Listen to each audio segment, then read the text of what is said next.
যারা আমাদেরকে এতদিন পরে নতুন নতুন ট্যাগ লাগাতে আছে যে আমরা মওদুদির মুরিদ, এমনকি অনেক আলেমকে টাকা পয়সা দিয়ে এই ফতোয়া দেওয়ানো হচ্ছে। শুধু কুষ্টিয়া না, সারা দেশে বিভিন্ন আলেম ওলামার নাম দিয়ে তারা লাগিয়ে দিয়েছে যে এদেরকে তোমরা মওদুদির মুরিদ বলবা, এরা ধান্দাবাজ, এরা দুনিয়াদার, আরো বাকি যে শব্দগুলো আমি নাই বললাম, ওগুলো যেহেতু জনগণ এখন আর খায় না, ওইগুলো এখন ওই রকম আর আসে না। এখন আলেমদেরকে লাগিয়ে দিয়েছে এই দলের বিপক্ষে। বাংলাদেশে আমরা যারা রাজনীতি করি, জামাত ইসলামী বাংলাদেশ এবং ইসলামী ছাত্র শিবিরে, এদিকে তাকান, আল্লাহর কসম আমরা কোনদিন আল্লামা সাইয়্যিদ আবুল আলা মওদুদী রহমাতুল্লাহ আলাইহি ওনাকে আমরা ইমাম মানি না, মাযহাবের ইমামও মানি না, এমনকি ওনাকে আমরা ফিকহের কোন মাসলা মাসাইলের ক্ষেত্রে ওনার মাসলা আমরা মানি না। উনি একজন রাষ্ট্রচিন্তক ছিলেন, দার্শনিক, এবং বিশ্বের ভেতরে একজন নাম করা আলেম ছিলেন। আপনি দেখবেন ওনার নাম উচ্চারণ করতে হলে মাওলানা বলা লাগে। আমি বাইরের কিছু দেশে দেখেছি ওনার নামে রড পর্যন্ত করা আছে, সাইয়্যিদ উস্তাদ মাওলানা আবুল আলা মওদুদী অথবা উস্তাদ মাওলানা মওদুদী রোড, এইরকম দেওয়া আছে বিভিন্ন দেশে। মদিনার পাশে যে বিশ্ববিদ্যালয়, উনি আজীবন এইটার ভাইস চ্যান্সেলরের দায়িত্ব পালন করেছিলেন, সদস্য ছিলেন এই বিশ্ববিদ্যালয়ে। মুহাম্মদুর রাসূলুল্লাহ সাল্লাল্লাহু আলাইহি ওয়াসাল্লামকে জীবনে কতবার স্বপ্ন দেখেছেন এটা আল্লাহ ছাড়া কেউ জানে না। এই মানুষটাকে নিয়ে যত নিকৃষ্ট এবং ছোট কথা বলা হয়, যারা বলে আমার মনে হয় ওনারা ওনার সম্পর্কে জানাশোনা না করে ওই বাবারা যা বলেছে, মুরব্বীরা যা বলেছে, আকাবিররা এই স্রোতে চলে যায়। যেহেতু তাকে আমরা ইমাম মানি না, মাযহাবের কোনো ইমামও মনে করি না, ওনার একটা দর্শন আমরা নিয়েছি যে রাজনৈতিক ভাবে যদি এদেশে ইসলাম প্রতিষ্ঠা করতে চাই, গণতান্ত্রিক পদ্ধতিটা ওনার কাছে ভালো মনে হয়েছিল, আমরা এই পদ্ধতিটা বেছে নিয়েছি। তাছাড়া বাকি ইসলামের যত দিক বিভাগ আপনি দেখেন, বাংলাদেশ জামাত ইসলামী আল্লামা আবুল আলা মওদুদীর কোন বিষয় তারা মানে না। আপনার কাছে এই পদ্ধতি ভালো না লাগলে আপনি ফতোয়াবাজি না করে নিজে নতুন করে একটা তৈরি করেন। এই বিভ্রান্ত গুলো এখন হঠাৎ নতুন করে অনেকে মাথা ছাড়া দিয়ে উঠেছে, এই জন্য আমরা তাদেরকে সাবধান করছি আপনারা থামবে। যেহেতু একটা ঐক্য আরম্ভ হয়েছে এই দেশে, এটার ফাটল ধরানোর জন্য যারা চেষ্টা করবে তারা দেশ এবং জাতির শত্রু। আজকে বাংলাদেশ জামাত ইসলামী কর্তৃক আমাদের যে সমস্ত পরিচয়গুলো আমরা দেই বা আমরা জানি, 1 নম্বরে আমরা মানুষ, এটা আমাদের পরিচয়। 2 নম্বরে আমরা খলিফা বা প্রতিনিধি, এটা আমাদের পরিচয়। 3 নম্বরে সর্বোপরি পরিচয় হচ্ছে আমরা আল্লাহর গোলাম। বলেন তো আমরা কি? সেই সাথে যারা এখানে এসেছে, নামাজ পড়া যেমন আমাদের কাছে ইবাদত, এখানে যে 1-1.5 ঘন্টা সময় ব্যয় করছি, এইটাও আমাদের কাছে ইবাদত। এই ইবাদত থেকে দেশে অনেকে আমাদেরকে দূরে রাখার চেষ্টা করছে। আমরা দারুণ ভাষায় ঘোষণা দিচ্ছি, নামাজ আমরা যেভাবে ফরজ মনে করে পড়ি, রোজা আসলে যেভাবে সিয়াম সাধনা করি ফরজ মনে করি, আল্লাহর এই জমিনে বাংলাদেশের এই 56,000 বর্গ মাইলে আল্লাহর দ্বীন কায়েম করা আমরা ঠিক ওই রকম ফরজ মনে করি। সুতরাং নামাজ থেকে আমাদের কেউ যদি বাধা দিয়ে রাখতে না পারে, রোজা থেকে যদি বাধা দিয়ে রাখতে না পারে, আল্লাহর জমিনে আল্লাহর বিধান কায়েমে এই আন্দোলন থেকে কেউ আমাদের বাধা দিয়ে রাখতে পারবে না। সামনে যেহেতু এই বিধানটা কায়েম করার যত পদ্ধতি আছে, তার ভেতরে নির্বাচন একটা পদ্ধতি, অন্যান্য আরো বিভিন্ন উত্তম পদ্ধতি আছে। আমাদের এই অঞ্চলে যেহেতু এই পদ্ধতিটা চলে, সেহেতু আমরা ইসলাম প্রতিষ্ঠা করার জন্য এই পদ্ধতি বেছে নিয়েছি। গণতন্ত্র হারাম এই ফতোয়া যারা দেয়, এদেশে আপনি অন্য কোনো ব্যবস্থা নিয়ে এসে দিন কায়েম করতে পারবেন না। যারা আমাদেরকে এতদিন পরে নতুন নতুন ট্যাগ লাগাতে আছে যে আমরা মওদুদীর মুরিদ, এমনকি অনেক আলেমকে টাকা পয়সা দিয়ে এই ফতোয়া দেওয়ানো হচ্ছে। শুধু কুষ্টিয়া না, সারা দেশে বিভিন্ন আলেম ওলামার নাম দিয়ে তারা লাগিয়ে দিয়েছে যে এদেরকে তোমরা মওদুদের মুরিদ বলবা, এরা ধান্দাবাজ, এরা দুনিয়াদার, আরো বাকি যে শব্দগুলো আমি নাই বললাম, ওগুলো যেহেতু জনগণ এখন আর খায় না, ওইগুলো এখন ওই রকম আর আসে না। এখন আলেমদেরকে লাগিয়ে দিয়েছে এই দলের বিপক্ষে। বাংলাদেশে আমরা যারা রাজনীতি করি, জামাত ইসলামী বাংলাদেশ এবং ইসলামী ছাত্র শিবিরে, এদিকে তাকান, আল্লাহর কসম আমরা কোনদিন আল্লামা সাইয়্যিদ আবুল আলা মওদুদী রহমাতুল্লাহ আলাইহি ওনাকে আমরা ইমাম মানি না, মাযহাবের ইমামও মানি না, এমনকি ওনাকে আমরা ফিকহের কোনো মাসলা মাসাইলের ক্ষেত্রে ওনার মাসলা আমরা মানি না। উনি একজন রাষ্ট্রচিন্তক ছিলেন, দার্শনিক, এবং বিশ্বের ভেতরে একজন নাম করা আলেম ছিলেন। আপনি দেখবেন ওনার নাম উচ্চারণ করতে হলে মাওলানা বলা লাগে। আমি বাইরের কিছু দেশে দেখেছি ওনার নামে রড পর্যন্ত করা আছে, সাইয়্যিদ উস্তাদ মাওলানা আবুল আলা মওদুদী অথবা উস্তাদ মাওলানা মওদুদী রড, এইরকম দেওয়া আছে বিভিন্ন দেশে। মদিনার পাশে যে বিশ্ববিদ্যালয়, উনি আজীবন এইটার ভাইস চ্যান্সেলরের দায়িত্ব পালন করেছিলেন, সদস্য ছিলেন এই বিশ্ববিদ্যালয়ে। মুহাম্মদুর রাসূলুল্লাহ সাল্লাল্লাহু আলাইহি ওয়াসাল্লামকে জীবনে কতবার স্বপ্ন দেখেছেন এটা আল্লাহ ছাড়া কেউ জানে না। এই মানুষটাকে নিয়ে যত নিকৃষ্ট এবং ছোট কথা বলা হয়, যারা বলে আমার মনে হয় ওনারা ওনার সম্পর্কে জানাশোনা না করে ওই বাবারা যা বলেছে, মুরব্বীরা যা বলেছে, আকাবিররা এই স্রোতে চলে যায়। যেহেতু তাকে আমরা ইমাম মানি না, মাযহাবের কোন ইমামও মনে করি না, ওনার একটা দর্শন আমরা নিয়েছি যে রাজনৈতিক ভাবে যদি এদেশে ইসলাম প্রতিষ্ঠা করতে চাই, গণতান্ত্রিক পদ্ধতিটা ওনার কাছে ভালো মনে হয়েছিল, আমরা এই পদ্ধতিটা বেছে নিয়েছি। তাছাড়া বাকি ইসলামের যত দিক বিভাগ আপনি দেখেন, বাংলাদেশ জামাত ইসলামী আল্লামা আবুল আলা মওদুদীর কোনো বিষয় তারা মানে না। আপনার কাছে এই পদ্ধতি ভালো না লাগলে আপনি ফতোয়াবাজি না করে নিজে নতুন করে একটা তৈরি করেন। এই বিভ্রান্ত গুলো এখন হঠাৎ নতুন করে অনেকে মাথা ছাড়া দিয়ে উঠেছে, এই জন্য আমরা তাদেরকে সাবধান করছি আপনারা থামবে। যেহেতু একটা ঐক্য আরম্ভ হয়েছে এই দেশে, এটার ফাটল ধরানোর জন্য যারা চেষ্টা করবে তারা দেশ এবং জাতির শত্রু। আজকে বাংলাদেশ জামাত ইসলামী কর্তৃক সারা বাংলাদেশের যত উপজেলা আছে, যত থানা শহর আছে, সব জায়গায় বিক্ষোভ মিছিল ছিল।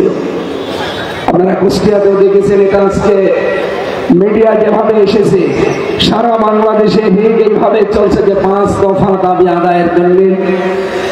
আমরা যেহেতু নামাজের মতো মনে করি ইসলামী আন্দোলনকে, সিয়াম সাধনার মতো মনে করি ইসলামী আন্দোলনকে, সুতরাং এই মিডিয়ার মাধ্যমে এদেশে যারা দায়িত্বে আছেন এবং যারা বিরোধিতায় এই 5 দফার আছেন, আমরা জানিয়ে দিতে চাই, জীবন থাকতে 5 দফা আদায় করে আমরা বাড়ি ফিরবো ইনশাআল্লাহ। আমার রবিন ভাই বলছিলেন না যে কয়েকটা বিষয় দেখে ভোট দেওয়া লাগে। সামনে জামাত ইসলামী বাংলাদেশও যেহেতু এই পদ্ধতিতে আসতেছে, যারা এখনো এই সমস্ত মনে করেন যে আমার ভোট আমি দেব, যাকে খুশি তাকে দেব না, এটা জায়েজ নেই। আপনি যদি আল্লাহ রাসূলে বিশ্বাসী হয়ে থাকেন, ভোট একটা আমানত। ভোট কি বলেন তো? এই আমানত আপনি তার কাছে দেবেন। প্রশ্ন আসতে পারে, আপনি কি আমানত কি আমার কাছে রেখে দিয়েছে? আমি রাখি নাই, আল্লাহ রাসূল রেখেছে। আপনারা এই লাহিনী মসজিদের ইমাম নেওয়ার জন্য যতগুলো বিষয় খেয়াল করেন, একটা মেম্বার, চেয়ারম্যান, উপজেলা চেয়ারম্যান, মেয়র, এমপি নেওয়ার জন্য যদি এই সমস্ত চিন্তা করতাম আমরা, এই দেশটা আমার মনে হয় মিনি জান্নাত হয়ে যেত। একটা ইমাম নিতে হলে মাথা থেকে পা পর্যন্ত, বাড়ির খোঁজ খবর পর্যন্ত নেওয়ার আগে, অথচ তার কাছে বছরের পর বছর শুধুমাত্র কিছু মানুষ তার পেছনে নামাজ পড়ে, এই তাছাড়া তার কোনো নেতৃত্ব কর্তৃত্ব চলে না। এমনকি তার কোনো কথাবার্তাও অনেক মানুষ মানতে বাধ্য না। তার কাছে কোনো বাজেট ও রাষ্ট্রের পক্ষ থেকে আসে না। কিন্তু বাস্তবতা আপনি খেয়াল করেন, একজন এমপি, একজন মেয়র, একজন উপজেলা চেয়ারম্যান, এর কাছে যা আসে আপনি হিসাব করতে পারবেন? আপনাকে ক্যালকুলেটর নিয়ে যদি বসিয়ে দেওয়া যায়, ক্যালকুলেটর নষ্ট হয়ে যাবে। এত কোটি কোটি টাকা যার হাতে আসবে, সেই লোকটা ইমাম সাহেবের চাইতে 100 গুণ চরিত্রবান হওয়া লাগবে না? এরকম চরিত্রবান মানুষের 54 বছরে আমরা পেয়েছি? 2 জন পেয়েছি। 18 জন পেয়েছিলাম, তার ভেতরে 2 জন ছিল অন্যতম, শহীদ আল্লামা মতিউর রহমান নিজামী রহমতুল্লাহ আলাইহি, শহীদ আলী হাসান মুজাহিদ রহমতুল্লাহ আলাইহি। এনারা ইউনিয়ন পরিষদের মেম্বার ছিলেন না, এনারা ইউনিয়নের চেয়ারম্যান ছিলেন না, এনারা উপজেলা ভাইস চেয়ারম্যান ছিলেন না, মেয়র ছিলেন না, এমপি এবং মন্ত্রী ছিলেন। আপনি ভাবতে পারেন, একজন মন্ত্রী 5 বছর চালিয়েছে মন্ত্রণালয়, 1 টাকা না 4 আনা দুর্নীতি পাওয়া যায়। এর চাইতেও যারা বলে না আরো ভালো মানুষ লাগবে বাংলাদেশে, জামাত ইসলামী আমার মনে হয় আর হবে না, আপনাদের ফেরেশতা জিবরাইল নিয়ে আসা। সুতরাং আমার তুলনায়, জামাত ইসলামের তুলনায় যদি অন্য কাউকে সৎ এবং যোগ্য বলে আপনি দেখতে পান, আমরা কোনোদিন বলি না যে আমার দেওয়াই লাগবে। আপনার আমানত আপনি তাকে দেবেন যে তার যোগ্য। সূরা নিসার 85 নম্বর আয়াতে আল্লাহর ঘোষণা ছিল, মা ইয়াশফা শাফাআতান হাসানাতান ইয়াকুল লাহু নাসীবুম মিনহা। কেউ যদি ভালো কাজে সুপারিশ করে, ও ভালো কাজ করে যা পাবে, আপনি সুপারিশ করে তাই পাবে। আজ 5 দফা আদায়ের জন্য এই যে সারা দেশে আপনি চিন্তা করতে পারেন, 630টা থানায় সারা বাংলাদেশে আজকে এই জমার দিন, পবিত্র এই দিনে জমার নামাজের আগে সারা দেশে একটা উত্তাল তরঙ্গ জামাত ইসলামী বাংলাদেশ এটা তৈরি করে ফেলেছে। একটাই মাত্র কারণ, এই কিছুদিন আমরা অলরেডি বুঝে ফেলেছি, হাসিনা মার্কা কিছু সিলেকশন হওয়ার সম্ভাবনা সামনে দেখা যাচ্ছে। ডক্টর মোহাম্মদ ইউনূসকে অনেকে ম্যানেজ করে, এখন আর সামনে নির্বাচন না, ইলেকশন না, ওনারা অনেকে এই হাসিনা মার্কা সিলেকশন করার জন্য গোপনে সবকিছু তৈরি করে ফেলছে। কিন্তু এই 2 দিনে গণেশ উঠিয়ে গেছে। যারা এতদিন আশায় ছিল, তারা বলতো যে ফেব্রুয়ারি না, ডিসেম্বর না, এই নভেম্বর না, এপ্রিলে কি বলে, অক্টোবরে দিয়ে দে। তারা গতকালকের পর থেকে নির্বাচন কিন্তু এখন আর চাচ্ছে না, কারণ তাদের সে গণেশ অলরেডি নিউ ইয়র্কে যে উল্টি। আমরা তো খোঁজ খবর রাখছি।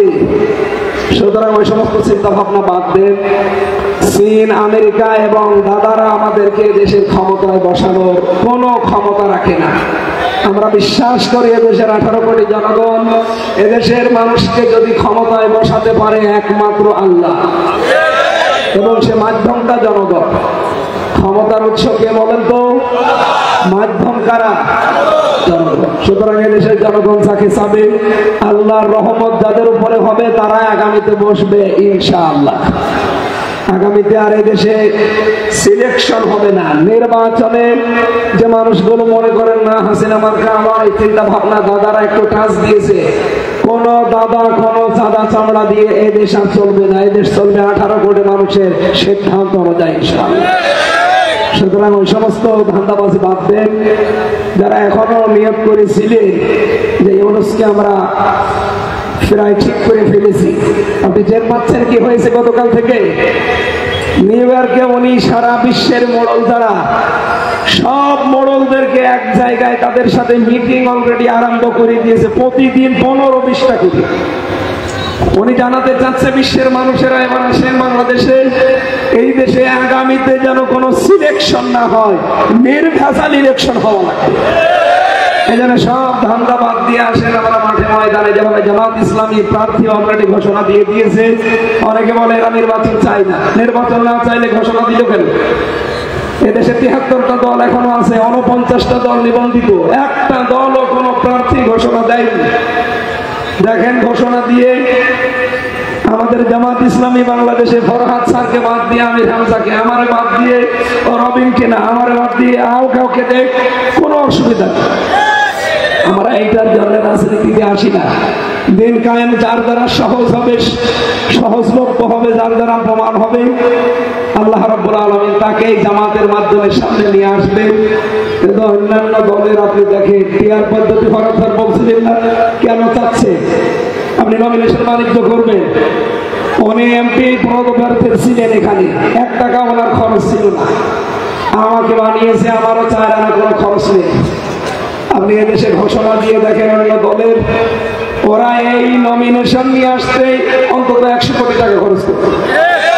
এই বাণিজ্য বন্ধ হওয়ার জন্য পিআর এর বিকল্প কোনো পদ্ধতি এখন বাংলাদেশে 91টা দেশে এটা চলছে, এদেশে চলবে না মানে এ দাবি আদায় করে আমরা আগামীতে বাড়ি যাবো ইনশাআল্লাহ।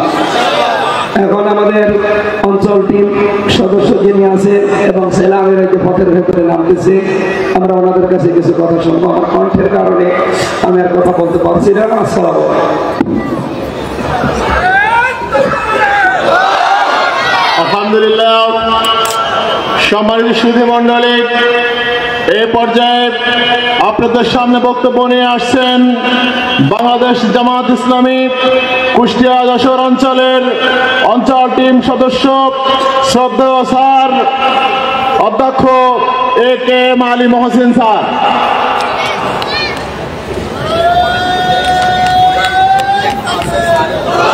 আমাদের স্যারের কথার শেষে আমাদের অধ্যাপক আবুল হাশেম স্যার, সম্মানিত জেলা আমির, রাস্তায় আছেন, ওনার কথা না শুনে কেউ ইনশাল্লাহ উঠবেন না। আপনাদেরকে সকলকে বসার অনুরোধ জানালাম।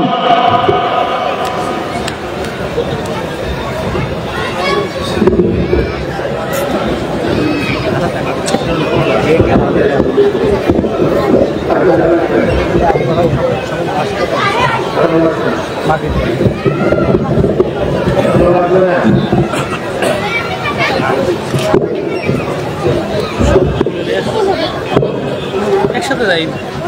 أعوذ بالله من الشيطان الرجيم. بسم الله الرحمن الرحيم.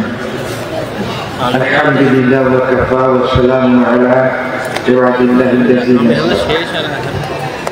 আজকের 21 নম্বর ওয়ার্ডের কর্মী এবং সুধী সমাবেশের মহতরাম সভাপতি, প্রধান অতিথি, বিশেষ অতিথি, প্রধান বক্তা মাওলানা মুফতি আমির হামজা এবং অত্র এই সিটে নমিনি